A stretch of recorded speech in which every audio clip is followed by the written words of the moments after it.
Sziasztok, meg akarjátok ismerni a mai videóba Texas legnagyobb, legrégebbi és legelső ranchét? Akkor ez a ti videótok, tartsatok velünk a mai napon is!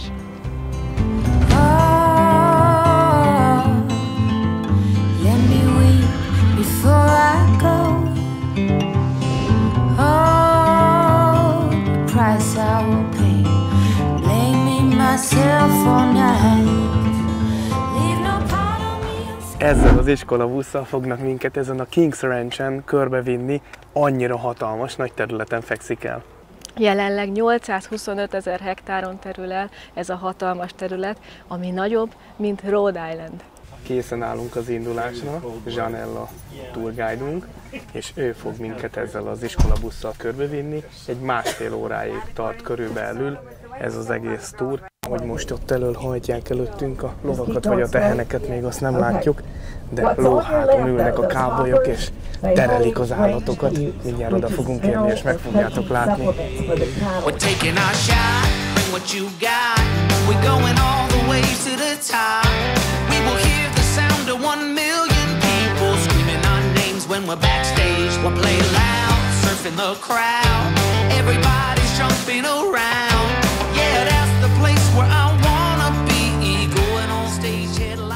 Ő volt itt Bobby, egy ilyen vad longhorn és ilyen hosszú szarvú marha, akinek nagyon-nagyon különleges a szarva, hiszen viszonylag eléggé szimmetrikusan állnak ezek az egy csavart tartalmazó hosszú szarvak, és nagyon ritka, hogy így ősz végén, illetve nagyon ritka, hogy így ősszel így itt jön-megy, ilyenkor már a téli szállásra szoktak bemenni.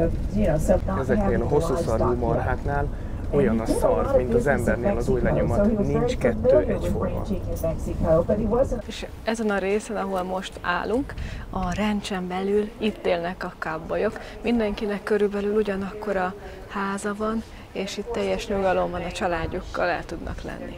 Végeztünk a túrán, és a farmnak, vagyis a ranchnek az egyik részén keresztül mentünk, és megtudtunk egy csomó érdekességet, amit szeretnénk veletek is megosztani. Először is szögezzük le, hogy mi az a ranch. Hát az egy ilyen nagy területű ingatlan, ahol állatokat tenyésztenek és tartanak, valamint mezőgazdasággal is foglalkoznak. És ezeken a rancheken dolgoznak a cowboyok, akik felelősek az állatoknak a tartásáért, gondozásáért és legeltetéséért. És ezeknek a cowboyoknak nagyon nehéz dolguk van, vagyis nagyon nehéz dolguk volt régen, mert ők, akármilyen volt az időjárás, nekik mindig kint kellett lenniük, és vigyázniuk kellett az állatokra. És ezek a cowboyok, illetve cowgirlök beolvadtak az amerikai kultúrába, ugye az öltözékükkel is, ilyen például a csizma, a kalap, a farmernadrág, az ing, természetesen a kicsit vastagabb ing az időjárásnak megfelelően, és a bőrmellény. Rengeteg érdekes információt tudtunk meg erről a King Ranchről, mégpedig azt, hogy 223 000 darabnál is, példánynál is több csörgőkígyó él itt ezen a hatalmas nagy területen. Olyan hatalmas, hogy még iskola, illetve bolt is működik a ranchnek a területén. De hogyan is jött létre ez a hatalmas, csodálatos létesítmény? Richard King egy New York-i ember volt, aki egyszer csak ellátogatott Texasba, ide délre, és azt mondta, hogy ő itt szeretne egy farmot, egy rancsot létrehozni, mert annyira beleszeretett ebbe a gyönyörű szép tájba. Megvásárolta itt az első földterületet ebben a sivatagban, itt Dél-Texasban, és létrehozott egy oázist, ahol van víz, ahol van zöld felület, és állatok tartásába kezdett. De hogyan is jött ez létre? Úgy jött létre, hogy összetoborzott körülbelül 100 embert, és azt mondta nekik, hogy gyertek velem Texasba, adok nektek enni, adok nektek munkát, adok nektek házat, és kitanítalak titeket. És így jött létre ez a hatalmas nagy területen, ez a gyönyörű fúzió az emberekkel és az állatokkal. Az itt dolgozó emberek nagyon meg vannak becsülve, mert ugye megmutattuk nektek, hogy mindenkinek van egy különálló háza, ki van építve nekik baseballpálya, szóval szórakozásra is van bőven lehetőség. a gyerekek el tudnak menni iskolába, hiszen itt a rancsen belül működik egy iskola, és saját iskolabuszuk is van. És ez az a dolog, amit el akartunk nektek mesélni, és mindenképp meg akartuk mutatni Texasnak a legnagyobb ranchét, hiszen szerintem ez nagyon izgalmas.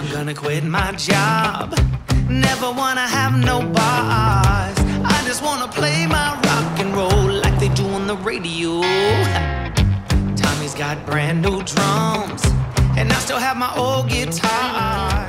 And John said this next song's gonna be real. Mivel néhányan írtátok nekünk, hogy hosszú videókat szeretnétek, ezért így próbáljuk összerakni a dolgokat, hogy kitöltsük az időt, meg érdekes is legyen a videó. Úgyhogy itt vagyunk most San Antonióba, és innen most elindulunk Houstonba, és végig követhetitek az utunkat. Induljunk!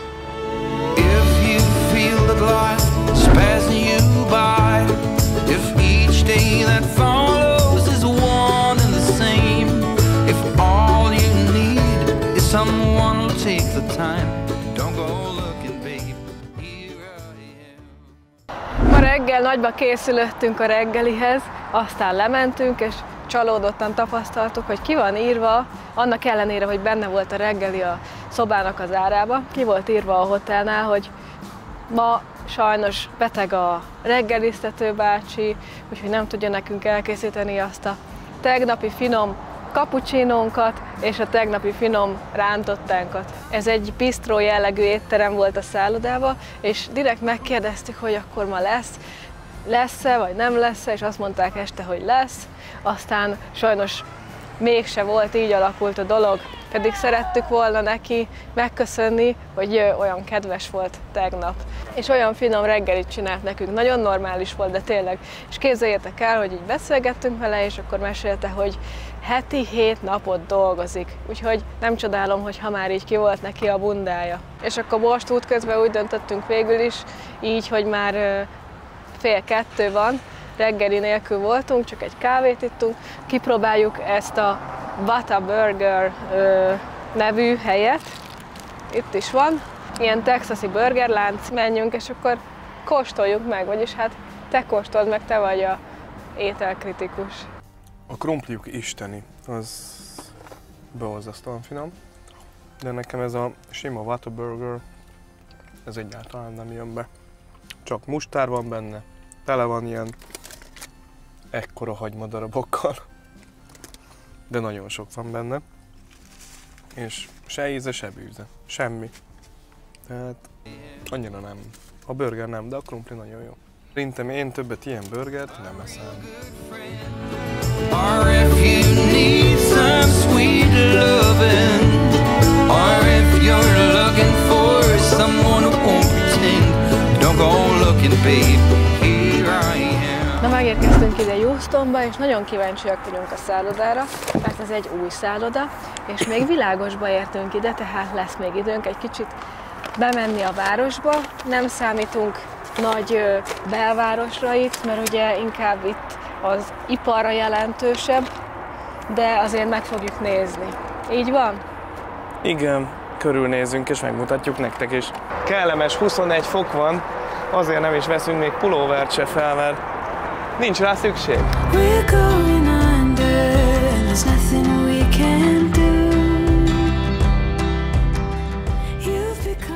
Na, egész jól néz ki a szoba, van 2 külön ágy, igaz?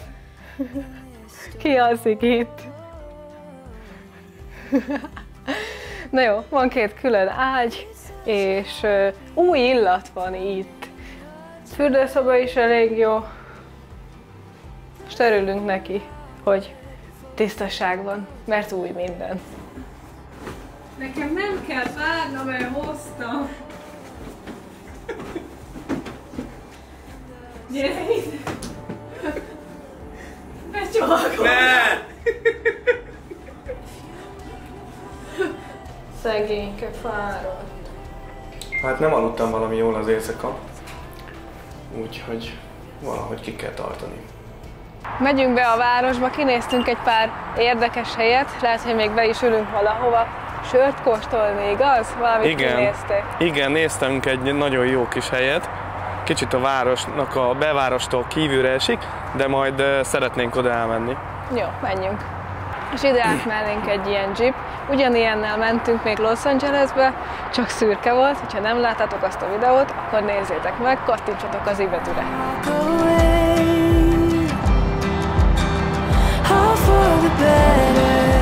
At least that's what they say.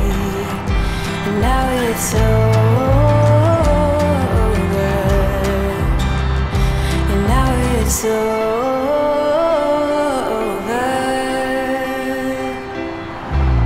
Wish we had done this. Wish we had done that. Wait another minute and megérkeztünk Houstonnak az egyik parkjába. Megyünk a japán kerthez, és olyan hatalmas nagy ez a park, hogy kisvasút megy körbe. És így elsőre azt tűnt fel a városba, hogy rengeteg a zöld felület. Most szólt nekünk egy helyi mexikói úriember, hogy a japán kert zárva van. Nem tudunk bemenni, viszont tudunk egy kicsit sétálni itt. De teszünk itt a mókucik és a kacsák között egy kört. És ez a város, Houston, Sam Houston parancsnokról kapta a nevét, aki a texasiakat 1836-ban a mexikóiak ellen győzelemre vezette, és ő volt Houston első kormányzója, és az első köztársaság elnöke. Ott szaladt megint egy mókuci. Nagyon sok mókus van a kertben, mert nagyon sok kacsa, és most itt körbe fogunk sétálni, nem tudom, hogy mi ez ilyen, micsoda ez? Ez egy feszített víztükrű, gyönyörű szép kis tó, és arra fele, ott a kerítés túloldalán pedig az a japán kert, és oda nem tudtunk kívülről bemenni, és teszünk egy próbát, hát ha erről a feléről mégiscsak valahogy be tudunk jutni. Hát, itt se jártunk sikerrel, ez a másik bejárata a japán kertnek, itt vannak az írások is, és látjátok, azért nem megyünk be, mert zárva van, pedig én nagyon szerettem volna bemenni. És nézd, ide ki van írva, hogy japán kert. Ide van írva, hogy japán kert? Aha. Aha, oké. Ez majdnem, hogy olyan, legalábbis érzésre, mint a Pesten a Városliget. Igen, nekem is az jutott róla eszembe. Ott kifejezetten hátul az a tó. Ugyanolyan. Tök jó, kijönnek ide az emberek, jól érezni magukat, van zöld felület, lehet sétálni, lehet kutyát sétáltatni. Nagyon sok kutya van amúgy, meg rengeteg... nagyon sok liba van, aha, meg nagyon sok mókus van, és sok ember is, de viszont akkora hatalmas a park, hogy elfér mindenki. Igen. Ne etesd a kacsákat. Hallja? Hello! Na mi van? Mondják, hogy kérünk még. Nagyon szelídek vagytok. Adjatok még. Nincs több. Ott van fönt. Tessék? Mondjad. Oké. Ne menjetek. Kaptok még. Oda néz.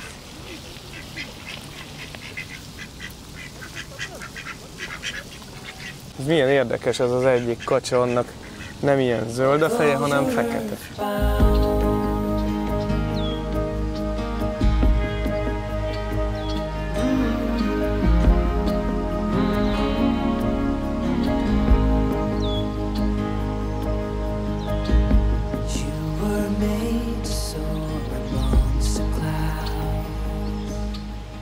Akkor nem frisbeeznek itt, akkor open air fesztivál szokott lenni ezen a füves területen. There's a place I have found in the shade on the ground, far from all worries and troubling sound. When I go there to be by myself, only me. No one can guess what I came there to see. There's a sun in the sky, there's a cloud. Két kört tettünk, és úgy sikerült megállni itt, az út szélén, itt, és most megyünk. Hova megyünk? A Bivaj Parkba.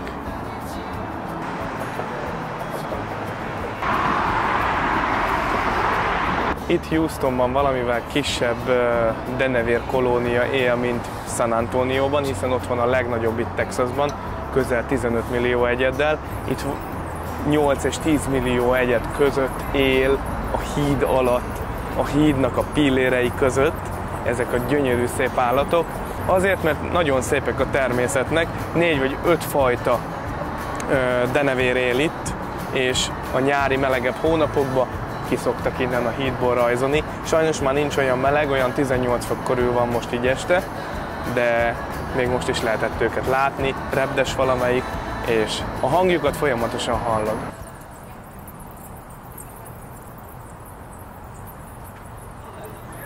Ez volt tehát itt a Buffalo Park, egy hosszan elterülő park, ez is viszonylag Houstonnak a belvárosában található, közelebb az üzleti negyedhez már, mint látjátok, itt van már jó pár felhőkarcoló, de a legtöbb az ott van benn. Ide sokan járnak ki biciklizni, futni, edzeni, egy igazi tüdeje ez is, mint az előző park a városnak.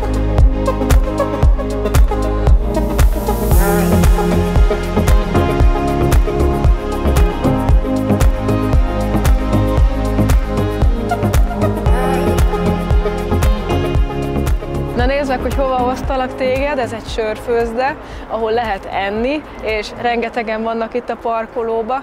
Állítólag nagyon jó hely, az egyik legjobb itt Houstonba. Most itt a denevér kergetés után szerintem ez pont jó kis felüdülés. Denevért kergettetek veled, mi? Te azért hoztál ide engem, hogy ne legyek nyűgös. Igen, hogy ne legyen nyűgös, most megetettem őt, megitatom, utána ágyba fektetem, és elaltatom. Ide kiállítottak nekünk egy pár járgányt. Van itt fagyis autó, van itt ilyen csontvázas autó, akkor van ott olyan, ahol egy rockzenekar játszik nekünk, meg egy régi Cadillac, ez egy Royce, az pedig egy Mini, és ki van minden festve, tök jól néz ki. Na mi van, ez tetszik nekem a legjobban, ez így. Igen. Ez a Cadillac, nekem ez a kedvencem az összes közül. Hogy ha már így rá van írva, akkor mondd el a kedves rádióhallgatóknak, hogy hol vagyunk. Houstonba, a Szent Arnold sörfőzdébe, és most oda fogunk bemenni, gyertek! És beatek. Ez egy Bentley. Ez nem Royce, ez egy Bentley. Jó?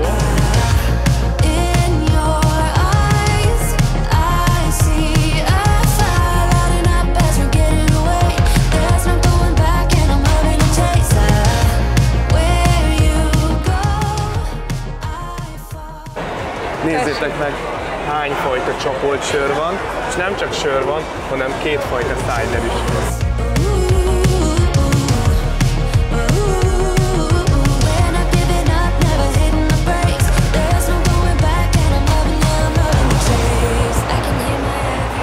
Oda üljünk vissza. Hova ülünk a fél méter sörrel? Vigyázz föl, ne bukjál, mert megőrülök. Meghoztuk az italunkat. Én megkóstolom most ezt a Strawberry Kiwi Cider-t, nagyon kíváncsi vagyok rá. Nagyon finom, nem túl édes. Kóstolj meg te is. Én nem szeretem az édes cidereket. Ez nem édes, ez nagyon finom. Az illata nagyon jó, az inkább epres, mint kivis. Az eleje inkább epres, amikor lenyeled, akkor pedig ez a savanykás kiwi íz van. Nekem lehetne egy picit buborékosabb. Itt van a lista, így megyünk sorba. Következő a Harmony, ez már ugye egy sör, citrusos illata van. A malátát azt nagyon érezni, hogy a citruskomlóval. Ez ilyen, inkább ilyen nyári sör. És kóstold meg te! Ez egy ilyen zavaros IPA sör, 6,5%-os, könnyed nyári ital. Nagyon jó íze van. Az otthoni sörök közül leginkább a Dreher nyári komlós sörére emlékeztet. A következő jelöltünk, ez a Juicy IPA, azaz IPA, ahogy otthon mondani szokták.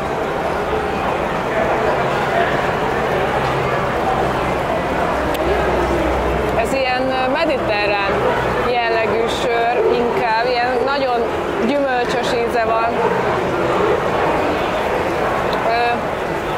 Eddig az összes közül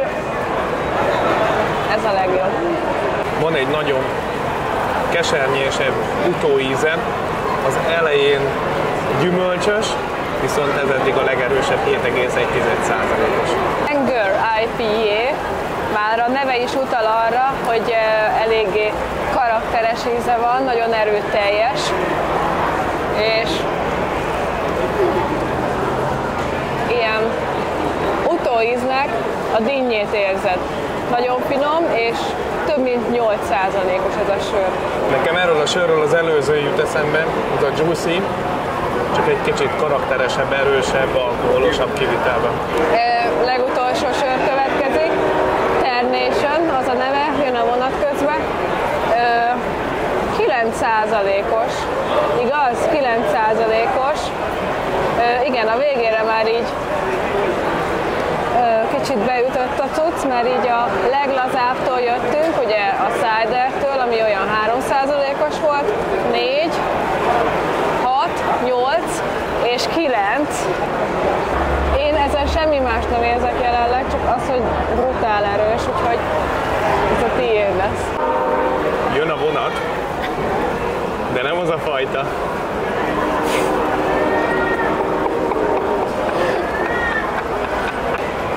Kávés illatai vannak ennek a sörnek, nagyon erős kávés illata van, sötétebb is, olyan, ez konkrétan egy amerikai kávénak a színe. Először ilyen sejmes lágy, aztán utána beindul eléggé kesernyés, de nagyon jó. Nagyon jó volt ez a hely, én nagyon élveztem, úgyhogy ajánlom nektek a figyelmetekbe, ez volt a Szent Arnold sörfőzde itt Houstonban, és ki is nyugodtan tudtok ülni, hiszen melegen tart titeket ez a melegen tartó itt fölöttetek, úgyhogy tényleg, hogyha itt jártok Houstonba, akkor próbáljátok ki ezt a helyet mindenképpen, és nem csak sört tudtok kóstolni, hanem itt lehet enni is. Na srácok, köszönjük, hogy ebben a videóban is velünk tartottatok. Támogassátok a munkánkat egy lájkkal, nyomjátok meg a kolompot a feliratkozás után, hogy értesüljetek mindig a legújabb videóinkról, és a következő részben egy nagyon érdekes helyszínről fogunk jelentkezni, a háttérben már egy kis kulisszatitkot láthattok. Találkozunk a következő videóban, köszönjük, hogy megnéztétek ezt a videót, és jók legyetek, sziasztok, ciao ciao.